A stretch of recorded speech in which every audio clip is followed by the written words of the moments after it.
ఎప్పుడైతే మనం దేవుడి మీద విశ్వాసం ఉంచుతామో మన జీవితాన్ని ఆశీర్వాదకరమైన జీవితంగా ఆయన చేయగలడు. మీరు చూసినట్లయితే కీర్తనలు రచించినటువంటి ఆ కీర్తనకారుల్లో కొరాహు కుమారుల గురించి మనం చూస్తే కొరాహు కుమారులను కూడా దేవుడు ఎంత ఘనపరిచాడో, ఎంత మరి ఆ వారిని ఆశీర్వదించాడు అంటే ఈ బైబిల్ గ్రంథంలో చాలా కీర్తనలు కొరాహు కుమారులు రచించినటువంటి కీర్తనలు మనము బైబిల్ గ్రంథంలో ఈ రోజుకి మనం ధ్యానం చేస్తున్నాం. కానీ వారు ఎలాంటి కుటుంబంలో నుంచి వచ్చారు? ఈ కొరాహు కుమారుల యొక్క తండ్రి కొరాహు, మరి అబిర్హాము, అలాగే దాతాను అనేటువంటి వారు ఈ మోషే మీద వారు గొడవ పడినప్పటికీ కూడా మోషేని ఎదిరించినప్పుడు వారు ఆ మోషేను మాత్రము కాదు కానీ దేవుణ్ణి వారు ఎదిరించి వారు శాపగ్రస్తమై భూమి నెరవిడిచి దాంట్లో పడి చనిపోయినట్లుగా సంఖ్యాకాండలో మనం చూసాం. అలాంటి కుటుంబంలో వచ్చినటువంటి వారు బిడ్డలైతే ఉన్నారు. తండ్రి ఏమో శాపగ్రస్తమైనటువంటి వాడుగా కనబడుతున్నాడు కొరాహు, కానీ బిడ్డలు మాత్రము దేవుని చేత ఆశీర్వదించబడిన వారు కూడా. కొరాహు దేవుడు మార్గాన్ని విడిచిపెట్టాడు, కానీ కొరాహు కుమారులు దేవుని మరి పరిచర్య చేసేటువంటి వారుగా, దేవుని మీద ఆధారపడేటువంటి వారుగా మనకు కనబడుతూ ఉన్నారు. కాబట్టి మన గత జీవితం ఎలాంటిది అనేది దేవుడు చూడడు. నువ్వు ఎలాంటి బంధకాల్లో ఉన్నావో, నువ్వు ఎలాంటి వ్యసనాల్లో ఉన్నావో ఆయన చూడడు. కానీ మనం దేవుని వైపు మనం చూసినప్పుడు, దేవుని మీద మనం విశ్వాసం ఉంచినప్పుడు దేవుని హక్కును చేర్చుకుంటాడు. అదే మనం తప్పుపోయినటువంటి కుమారుని జీవితంలో కూడా మనం చూస్తాం.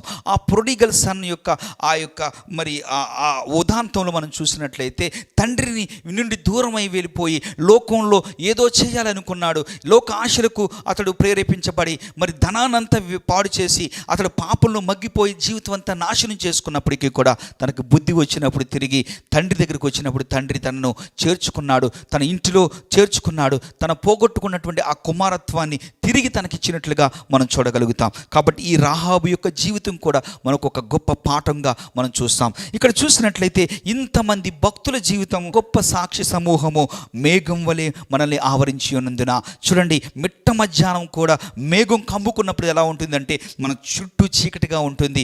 ఆ మేఘం తర్వాత పెద్ద వర్షం మన మీద పడుతుంది. అలాగే ఇక్కడ భక్తులు కూడా, ఇలాంటి భక్తులు అందరి జీవితాలు మనకు ఒక గొప్ప ఆశీర్వాదకరంగా, మనకు ఒక గొప్ప ప్రేరణగా మన ముందు ఉన్నది. కాబట్టి వారందరినీ మనం చూసినప్పుడు మనం వారి ద్వారా ఇన్స్పైర్ అవ్వాలని ఇక్కడ తెలియజేయబడుతుంది. చూడండి, మన సంఘంలో కూడా చాలామంది వారి సంఘాల్లో చాలా ప్రార్థనాపరులైనటువంటి వారు ఉంటారు, చాలా భక్తి కలిగినటువంటి వారుగా ఉంటారు. వారి కుటుంబంలో, వారి తల్లిలో, వారి యొక్క అమ్మమ్మలో, వారి యొక్క నాన్నమ్మలో కూడా చాలా ప్రార్థనాపరులైనటువంటి వారుగా ఉంటారు. ప్రేరణ పొందాలి. వారి భక్తి జీవితాన్ని చూసినప్పుడు మనం ప్రేరణ పొందాలి. వారి ప్రార్థనా జీవితాన్ని మనం చూసినప్పుడు మనం ప్రేరణ పొందాలి. అలాంటి వారిని మనం ప్రేరణ పొందినప్పుడు మనం దీవించబడతాం, ఆశీర్వదించబడతాం. అలాగా ఇక్కడ కూడా మనం చూసినట్లయితే ఇంతమంది భక్తిపరుల యొక్క జీవితం, ఒక్కొక్కరి జీవితంలో నుంచి ఒక్కొక్క పాఠాన్ని మనం నేర్చుకోవచ్చు. ఇందాక నేను చెప్పినట్టుగా హేబేలు జీవితంలో నుంచి ఒక పాఠాన్ని నేర్చుకోవచ్చు, హానోకు జీవితం నుంచి ఒక పాఠాన్ని నేర్చుకోవచ్చు, అబ్రహాము, ఇస్సాకు, యాకోబుల జీవితంలో నుంచి ఒక పాఠాన్ని నేర్చుకోవచ్చు, మోషే జీవితంలో నుంచి ఒక పాఠాన్ని నేర్చుకోవచ్చు,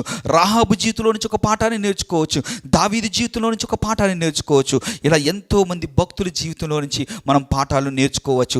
అందుకే ఇక్కడ రాయబడిన మాట, ఇంత గొప్ప సాక్షి సమూహము మేఘం వలె మనల్ని ఆవరించి ఉన్నందున మనము కూడా ప్రతి భారమును సులువుగా చిక్కులు పెట్టు పాపమును విడిచిపెట్టి. చూడండి, ఒక వ్యక్తి పరుగు పందెంలో మనం పాల్గొన్నప్పుడు ఆ వ్యక్తి ఆ పరుగు పందెంలో వెళుతున్నప్పుడు తన మీద మరి ఏదన్నా ఒక 5 కేజీలో 10 కేజీలో బరువును పెట్టుకుంటే అతడు ఆ పరుగు పందెంని కొనసాగించలేడు. కొంత దూరం వెళ్ళిపోయిన తర్వాతే ఆ పరుగు పందెంలో ఆగిపోతాడు. కారణము ఆ భారం తన మీద ఉన్నప్పుడు. అందుకే మన జీవితంలో కూడా మనం ఆత్మీయంగా ముందుకు సాగుతూ ఉన్నప్పుడు మనకు కూడా తెలియనటువంటి భారాలు మన మీద ఉంటాయి. ఈ భారాలు మనల్ని ఏం చేస్తాయంటే మన ఆత్మీయ జీవితంలో మనం ముందుకు కొనసాగింపనవ్వకుండా అవి అడ్డంకులుగా, అబ్స్టాకిల్స్గా ఉండి మన ఆత్మీయ జీవితంలో మనం ఆగిపోయేవారుగా, అలసిపోయేవారుగా మనం ఉండేటట్లుగా చేస్తుంది. ఏమిటి అది? ఇక్కడ చూడండి, ప్రతి భారము అంటే అది పాపం కాకపోవచ్చు, కానీ అది మనల్ని ఏం చేస్తుందంటే మన ఆత్మీయ జీవితంలో, మన ప్రయాణంలో, మన పరుగు పందులో మనం ముందుకు వెళ్తున్నప్పుడు మనం పరిగెట్టుకోకుండా మనం స్లో అయిపోయేలాగా లేదా ఆగిపోయేలాగా అది చేస్తుంది. ఏమిటి ఈ భారము అని ఆలోచన చేస్తే, పరుగు పందులో పరిగెట్టేవాడు భారం అంటే అతని మీద ఏదన్నా ఒక భౌతికమైనటువంటి భారం ఉండొచ్చు. కానీ ఇది స్పిరిచువల్ లైఫ్తో మనం కంపేర్ చేసుకున్నప్పుడు ఈ భారం అంటే ఏంటి అంటే భయాలు. చాలామందికి తమ జీవితంలో ఎన్నో భయాల గుండా వారు వెళుతూ ఉంటారు. చాలామందికి వారు భయంతో వారి ఆత్మీయ జీవితంలో మరి చాలామంది వెనుతిరిగిపోయేటువంటి వారుగా ఉంటారు. అది శరీర సంబంధమైనటువంటి భయం, లేకపోతే వారి భవిష్యత్తును గురించినటువంటి భయం, లోకంలో ఎన్నో రకాలైనటువంటి భయాలతో వారు జీవిస్తూ వారి ఆత్మీయ జీవితంలో వెనకకు వెళ్ళిపోతూ ఉంటారు. చూడండి, చాలామంది భయం వల్లే వారి జీవితంలో విజయం సాధించలేకపోతూ ఉంటారు. చాలామంది భయం వల్ల దేవుడిలో కొనసాగలేకపోతూ ఉంటారు. చూడండి, ఈ యొక్క భయం అనేటువంటిది ఒక పాపము అనేటువంటిది కాకపోవచ్చు, కానీ అది ఒక భారంగా మనం ఉన్నట్లయితే మన ఆత్మీయ జీవితంలో మనం ముందుకు కొనసాగలేం. మీరు చూడండి, విత్తువాని ఉపమానంలో కూడా చూస్తే కొన్ని విత్తనాలు త్రోవ పక్కన పడినాయి, కొన్ని విత్తనాలు మరి రాతి నేల మీద పడినాయి, కొన్ని విత్తనాలు ముళ్ళ కంపలో పడినాయి. అలాగ చూసుకున్నట్లయితే కొన్ని విత్తనాలు మంచి నేల మీద పడినాయి. ఇక్కడ చూస్తే ఈ ముళ్ళ పొదలో లేదా ముళ్ళ కంపలో పడినటువంటి విత్తనాలు ఏంటంటే ఐహిక విచారాలు. ఐహిక విచారాలు అంటే ఏంటి?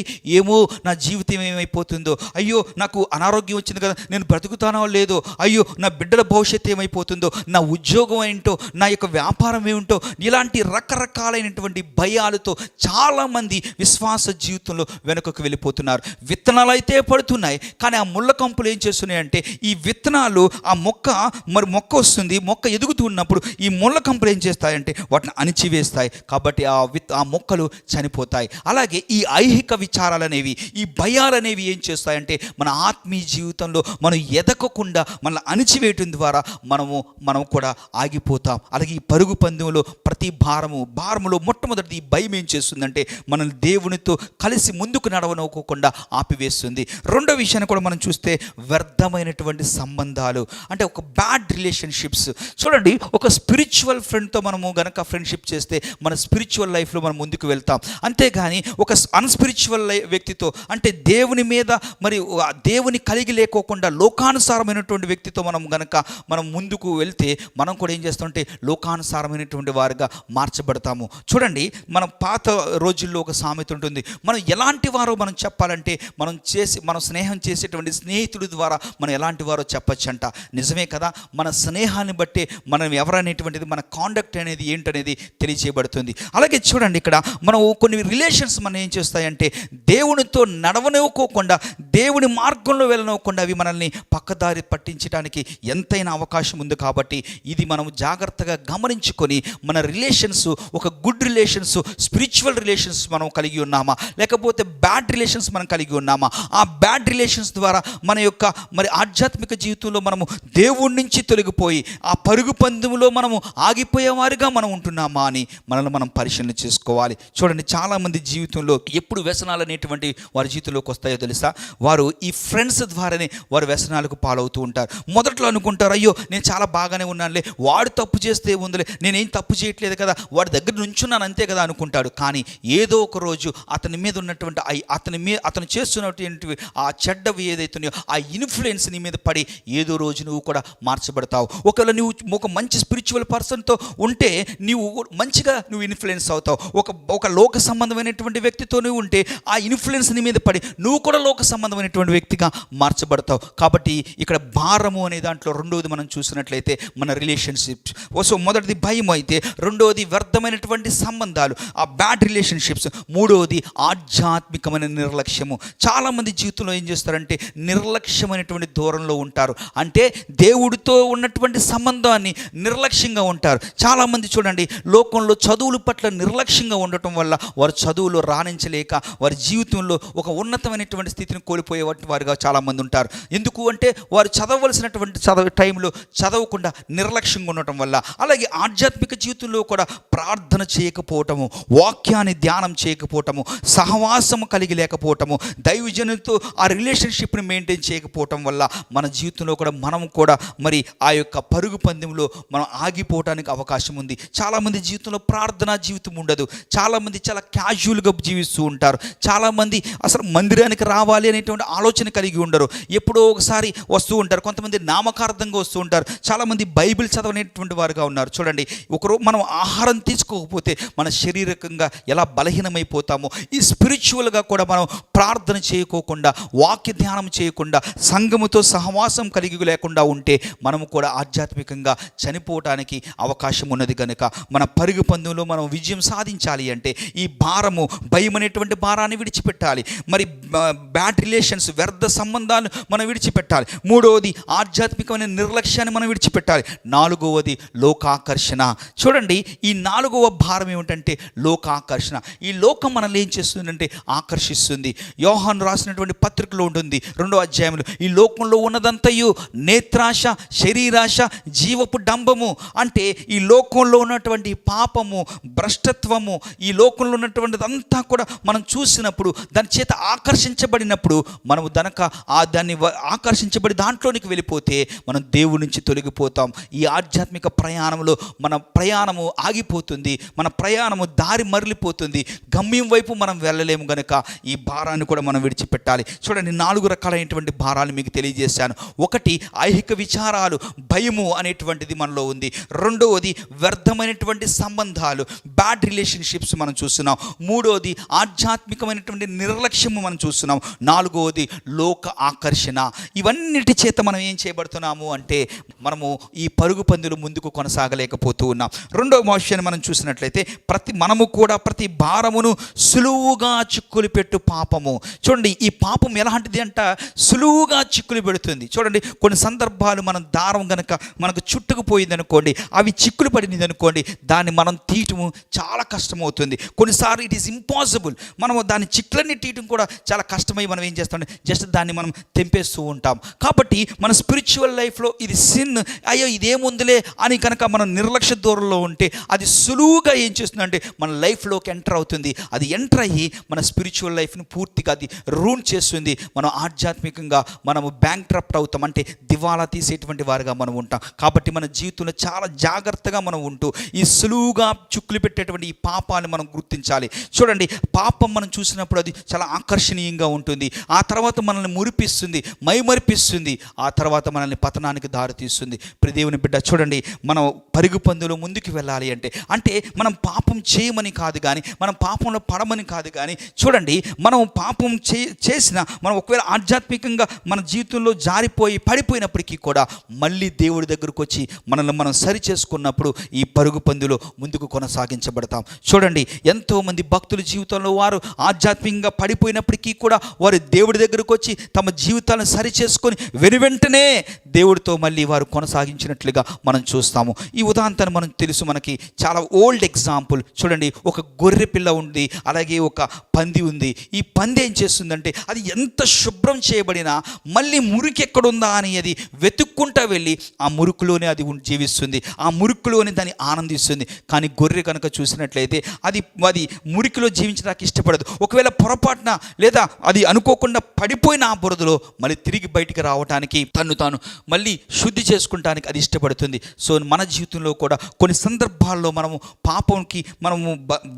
పాపంలో పడిపోయినప్పటికీ కూడా, ఆ సులువుగా చిక్కులు పెట్టే పాపంలో మనం ఇరుక్కున్నప్పటికీ కూడా వాక్యం చేత, దేవుని సంఘం దైవజనుల చేత, దేవుని చేత మనల్ని ప్రేరేపించబడినప్పుడు, మనల్ని గద్దించబడినప్పుడు, మనం సరి చేసుకున్నప్పుడు ఆ యొక్క స్థితిలో నుంచి మళ్ళీ తిరిగి మనం బయటకు వచ్చి మనం ముందుకు కొనసాగిపోతాం. చూడండి, ఇక్కడ రాయబడిన మాట, మనము కూడా ప్రతి భారమును సులువుగా చిక్కులు పెట్టు పాపమును విడిచిపెట్టి విశ్వాసమునకు కర్త.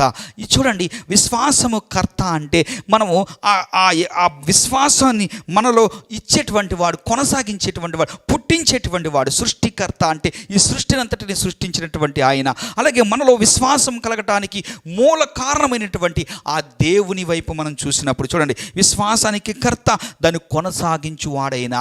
మనలో విశ్వాసము కొనసాగించబడాలన్నా, దేవుని వైపు మనం విశ్వాసం ఉంచాలన్నా, మనం దేవుని వైపు చూసినప్పుడు, ఆయన మాటను మనం విన్నప్పుడు ఆయనలో మనం ముందుకు కొనసాగుతాం. అందుకే రోమిలికి రాసిన పత్రికలో పౌలు అంటాడు, వినుట వలన విశ్వాసము కలుగును, విశ్వాసము క్రీస్తును గురించిన మాటల వలన కలుగును అని ఆయన లేఖనాలు తెలియజేస్తున్నాడు. మనం వినటం వల్ల మనలో విశ్వాసం అనేది పుడుతుంది. నాకు ఆశ్చర్యం కలిగించేటువంటి విషయం ఏంటంటే, ఈ రాహాబు అనేటువంటి వేశ్య, ఈ రాహాబు అనేటువంటి స్త్రీ, మరి ఆమె యెరికో పట్టణం దగ్గర ఉంది. కానీ ఆ యొక్క ఇశ్రాయేల్ ప్రజల గురించి ఆమె వారి నోట వీరి నోట విన్నప్పుడు ఆమెలో విశ్వాసం అనేటువంటిది పుట్టింది. ఆమె ఆ వేగుల వారిని చేర్చుకుని ఉంటుంది ద్వారా తన కుటుంబం అందరూ కూడా రక్షించబడటానికి కారణమైంది. కాబట్టి ఎంతోమంది జీవితాల్లో వారు పతనమైనప్పుడు వారి జీవితాలు ఎలాగ మరి మార్చబడతాయి, వారు ఎలాగ పరిశుద్ధులుగా అవుతారు అంటే దేవుని మాటను వినటం ద్వారా. దేవుని యందు విశ్వాసం మనలో ఎలా పుడుతుందంటే, ఎప్పుడైతే దేవుని మాటను మనం వింటున్నామో, ఎప్పుడైతే దేవుని యొక్క స్వరాన్ని మనం వింటున్నామో, ఎప్పుడైతే దేవుని వాక్యాన్ని మనం విని అంగీకరించి దాని వలన మనలో విశ్వాసం కలుగుతుందో, అప్పుడు దేవుడితో మనం కొనసాగించబడతాం. అందుకే ఇక్కడ రాయబడిన మాట, ప్రతి భారమును సులువుగా చిక్కులు పెట్టు పాపమును విడిచిపెట్టి విశ్వాసానికి కర్త దాన్ని కొనసాగించువాడైన యేసు వైపు చూచుచు. మన లోకంలో మనుషుల వైపు చూసినప్పుడు మనం ఏమవుతుందంటే, మన ఆధ్యాత్మిక జీవితంలో కొన్నిసార్లు నిరాశ చెందుతాం. మనుషుల వైపు చూసినప్పుడు మనం కొన్నిసార్లు మనము చాలా డిస్టర్బ్ అవ్వచ్చు. కానీ దేవుని వైపు చూసినప్పుడు మనం ఎన్నడూ కూడా మరి డిస్టర్బ్ అవ్వం. కాబట్టి మనం ఎవరి వైపు చూడాలి అంటే దేవుని వైపు చూడాలి. ఈ విశ్వాస జీవితంలో దేవుని వైపు మనం చూసినప్పుడు, మన ముందుంచబడిన పరుగు పందెంలో మన ఓపికతో మనం పరిగెట్టినప్పుడు మనం ఈ విజయాన్ని సాధిస్తాము. ఈ లోకంలో మన యొక్క మరి పోకడ, దేవుని రాకడ ఏ రోజైనా జరగచ్చు. దేవుని రాకడకు ఏ రోజైనా రావచ్చు. మనం ఈ లోకాన్ని విడిచి ఒక రోజున వెళ్ళవలసిన వారుగా ఉన్నాం. ఈ లోకాన్ని విడిచి వెళ్ళిపెట్టేలోపు, లేదా దేవుని రాకడ వచ్చినప్పుడు ఎత్తబడేటువంటి వారుగా మనం ఉండాలంటే ఓపికతో విశ్వాస జీవితంలో మనం ముందుకు వెళ్ళాలి. మన జీవితంలో కష్టాలు వచ్చినప్పుడు, మన జీవితంలో శ్రమలు వచ్చినప్పుడు, మన జీవితంలో నిందలు వచ్చినప్పుడు, మన ఈ యొక్క ఆత్మీయ జీవితంలో కొన్ని సందర్భాల్లో ఈ యొక్క పాపభరితమైనటువంటి భారాలు, ఈ లోక ఆకర్షణ మనకు ఎదురైనప్పుడు, వీటిలన్నిటిలో నుంచి మనం తప్పించుకొని యేసు వైపు చూస్తూ మనం ముందుకు వెళ్ళినప్పుడు ఆ విజయాన్ని మనం పొందుకుంటాం. ఆ పరలోకంలోనికి మనం ప్రవేశిస్తాం.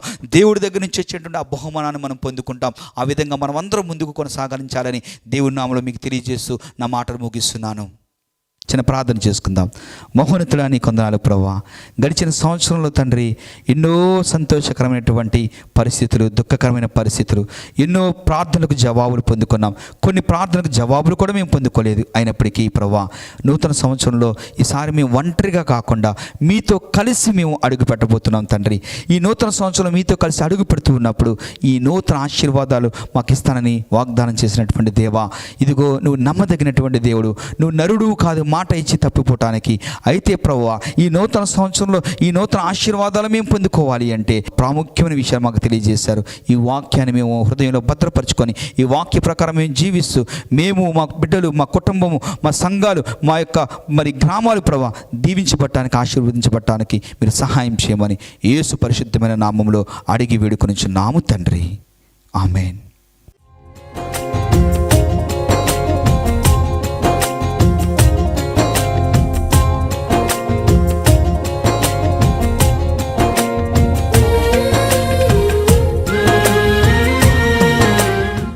అడిగిన వెంటనే అక్కరలన్నీయు తీర్చిన మహనీయుడా, నాకేమి కొదువా నీ ఉండగా, నేనేల కృంగిపోదునయ్యా. నాకేమి కొదువా నీ ఉండగా, నేనేల కుంగిపోదునయ్యా. అడిగిన వెంటనే అక్కరలన్నీయు తీర్చిన మహనీయుడా, అడిగిన వెంటనే అక్కరలన్నీయు తీర్చిన మహనీయుడా.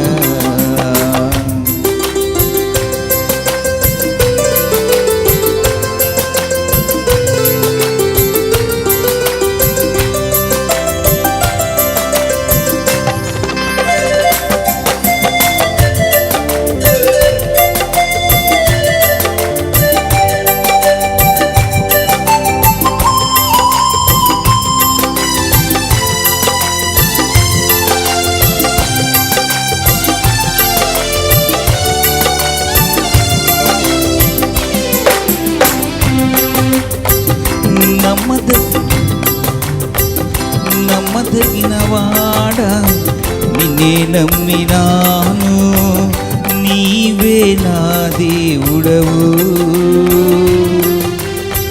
హృదయ వేదనతో మొర్రపెట్టగానే సిగ్గుపడనీయవు.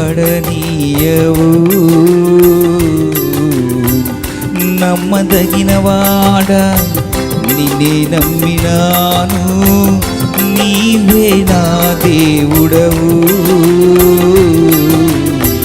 హృదయ వేదనతో మొర్రపెట్టగానే సిగ్గుపడనీయవు.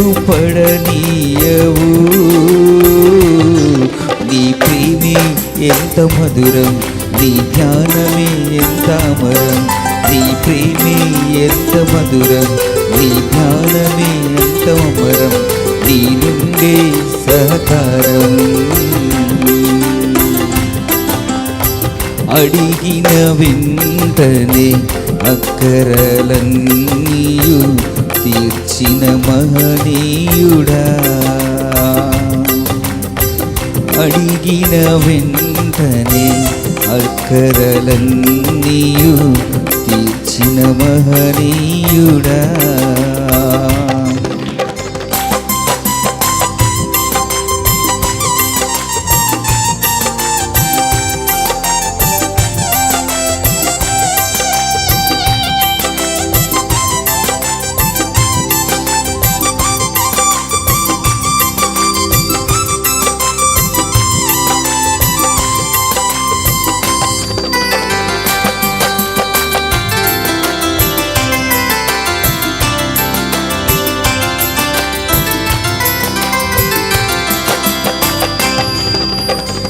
అవసరతలలో ఆదుకుంటావు, కన్నీళ్లు తుడిచేటి దేవా.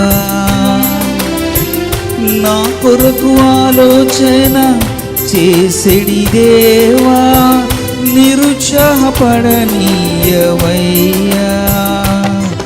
నీ మాటే నేను వింటా, నీతోనే నేను ఉంటా. నీ పేరే చెప్పుకుంటా యేసయ్యా. నీ మాటే నేను వింటా, నీతోనే నేను ఉంటా. నీ పేరే చెప్పుకుంటా యేసయ్యా. అడిగిన వెంటనే అక్కరలన్నీయు తీర్చిన మహనీయుడా. అడిగిన వెంటనే అక్కరలన్నీయు తీర్చిన మహనీయుడా. నాకేమి కొదువా నీవుండగా, నేనేల కుంగిపోదు అయ్యా.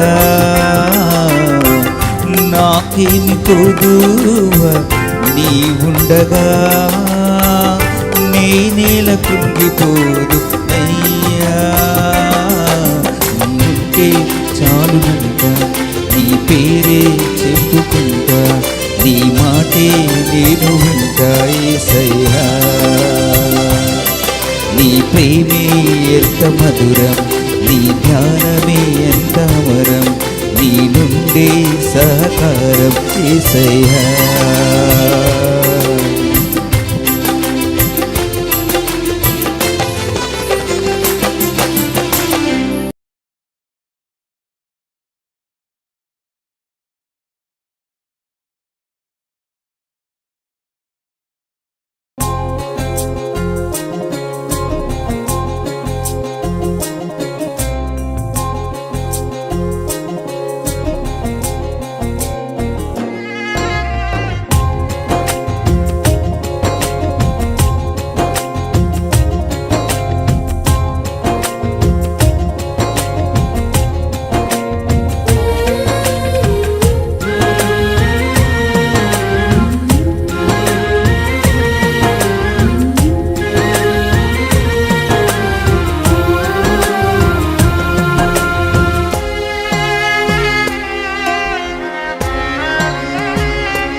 నా వేదనలో నా బాధలో నే కృంగిన వేళలో నా తోడై ఉన్నావు. నా వేదనలో నా బాధలో నే కృంగిన వేళలో నా తోడై ఉన్నావు. నన్ను నడిపించునా యేసయ్యా,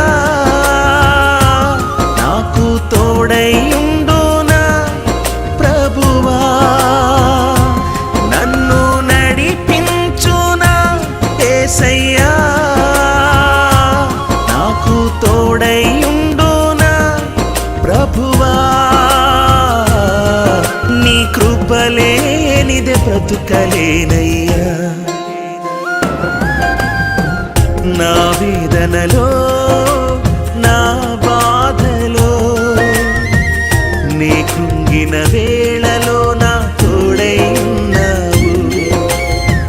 నా వేదనలో నా బాధలో నీ కృంగిన వేళలో నా తోడై ఉన్నావు.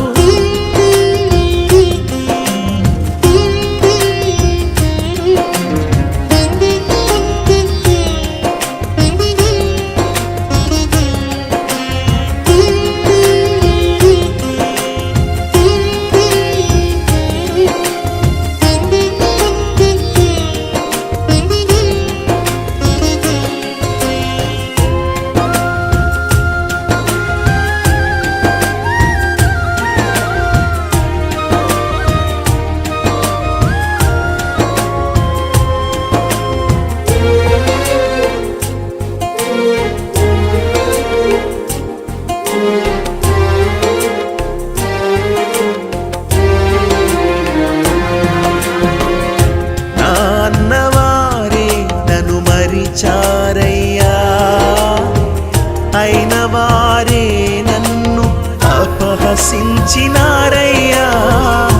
నా కన్న వారిని నే కోల్పోయినా,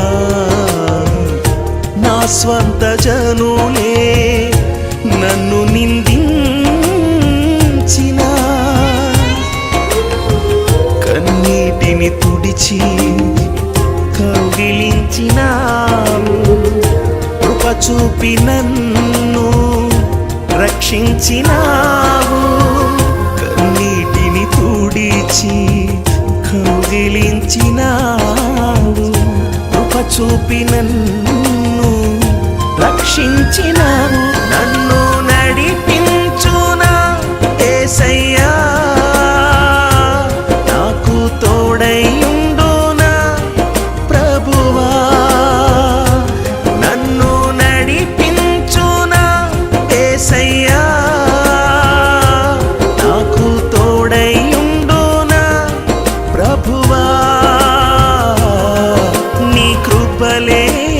బ్రతుకలేనయ్యా.